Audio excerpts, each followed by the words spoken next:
Hello all, welcome to Noble Forensics. I am Soumya Gashila. So here I am explaining about the bloodstain patterns part 2, and in the part 1 of bloodstain patterns I explained about the different factors which influence the bloodstain patterns formation, and here it is about the different types of bloodstain patterns. Then what are the different types of bloodstain patterns which are forming at the crime scene because of different events occurring at the crime scene? Then types of bloodstain patterns. First, focus on the terminology of different types. So the first one is impact bloodstain, then cast off bloodstain patterns, then projected bloodstain patterns, then large volumes of blood or pools of blood, then contact bloodstain pattern, and the last one is blood trails. So these are the 6 types of different bloodstain patterns: impact bloodstain, cast off bloodstain, projected bloodstain, large volumes of blood, then contact bloodstain and blood trails. So these are different types of bloodstain patterns or designs. Then from these patterns we can able to estimate different events which are occurred at the crime scene. So they will help in the reconstruction of the crime events. So what are these patterns actually? So the first one, impact blood stain, is for example, like if there is a pool of blood, then if somebody used any stone and if they are trying to hit that blood, then what will happen? There is formation of small sized blood drops surrounding the main blood stain.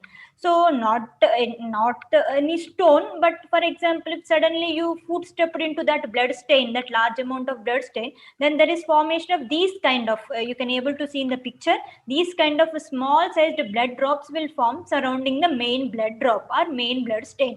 That is what impact blood stain. So when static pools of blood are hit, then formation of impact blood stains. For example, footstep in the pool of blood, or a stone or object in pool of blood, and it helps to determine the origin of the blood source and also the position of the victim at the time of impact. So you can easily understand with this image, like if there is any pool of blood, or if there is any large amount of the blood, if there is any stone which is hitting into that blood, or if there is any anyone footstepped into that blood, then there is formation of these surrounding blood stains. This kind of blood stain pattern is the impact blood stain pattern.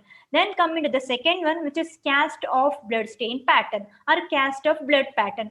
For example, if there is any blood, if there is some quantity of blood is present on any object like knife or any other object, then whenever it is becoming excess, whatever the blood which is present on that tool or that object like knife, if it is becoming excess, then what will happen? Whatever the excess amount of the blood, it will fall off from the object. Like you can able to see in this image, the knife is having some blood. Whenever it is becoming excess, then it is falling off from the knife. So this kind of blood stain patterns are cast of blood stain patterns. So a cast of pattern created when a blood covered object flings blood in an arc out onto a nearby surface. For example, you can able to see in this image, you can easily understand with this. So whenever there is any blood or any excess amount of the blood present on any object like knife, whenever it is falling from that object, then definitely it makes some blood drop on the surface. So this kind of blood drops or blood stains which are like cast of blood stain patterns. Then coming to the third one, projected blood stain patterns. It is simply in case of firearm injury, like in case of firearm injury or in case of stabbing injury, like using knife and stabbing into any chest or stomach area. With that stabbing or with gunshot injury, then there is formation of large amount of the blood stains, which are in very smaller size. And in that case, there is formation of these blood stains in the forward against the target surface. Like if there is any this thing bullet injury on the head, then what will happen? This is the entry area. So this is the whatever the blood stains which are forming against the target surface.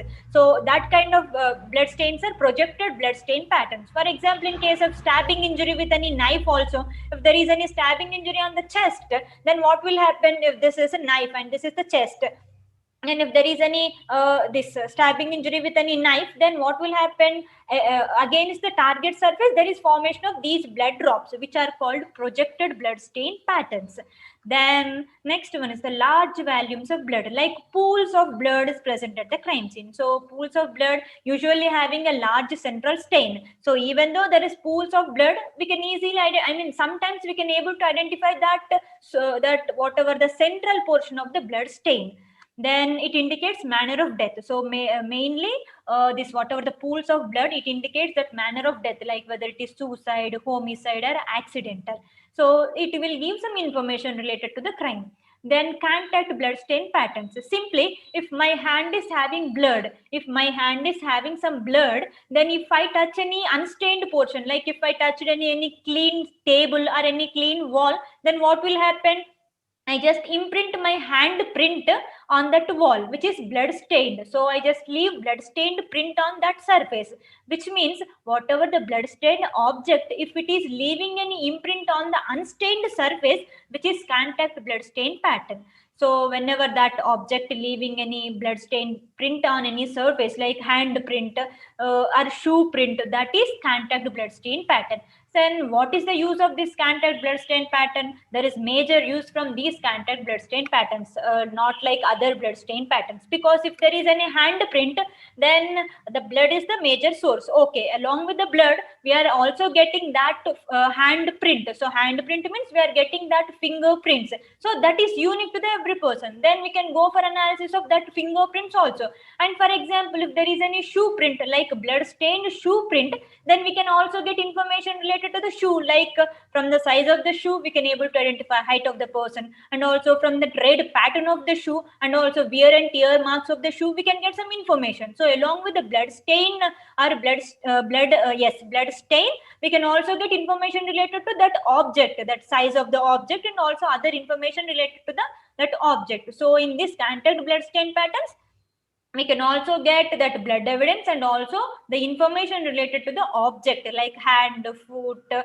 a knife. If there is also knife print, like if there is any blood stained knife, if we are placing that on any unstained surface, then definitely it leaves its impression, knife impression, which is blood stained. So this is contact blood stain pattern. You can see here the same one, hand print, which is blood stained hand print. And then the sixth one is blood trails. So it is simply like whenever there is any blood stain, already there is some blood on the surface. Then if you are dragging any object through that blood stain, then it leaves blood trails or dragging marks. Like if a dead body was dragged through the blood, or if there is any object dragged through the blood, then that are the blood trails or blood dragging marks of the blood. So we can simply call it as blood trails. So they will give information like dragging marks, and also in that dragging marks, like what is the starting point and what is the ending point, like whether they are dragged some object, or they are moved some object from the right to left or left to right. And also based on that dragging, they can based on the dragging, we can able to identify which object was dragged. Sometimes we can also able to identify which object was moved through that pools of blood. So this is about the blood trails. So there is 6 types of blood stain patterns. And see, impact blood stain. Impact blood stain means whenever there is pools of blood, if there is any hitting with the stone or foot stepping into that blood, then there is formation of small sized blood drops around that main blood stain. That is what impact blood stain. Then cast of blood pattern, like whatever the blood which is falling from any object which is blood stained object, like knife, that is the cast of blood pattern.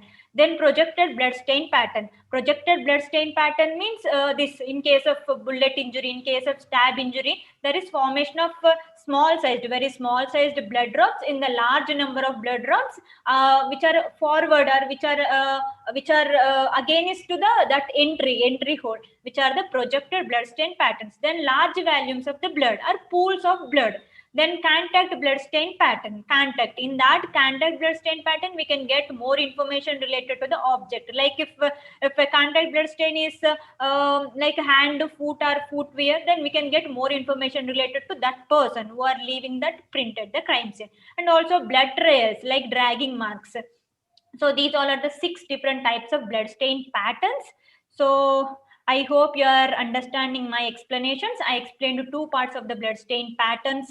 In the first part, I explained about the factors which are influencing the blood stain patterns. And in the second part, I explained about the different types of blood stain patterns. I hope you are able to understand my explanations.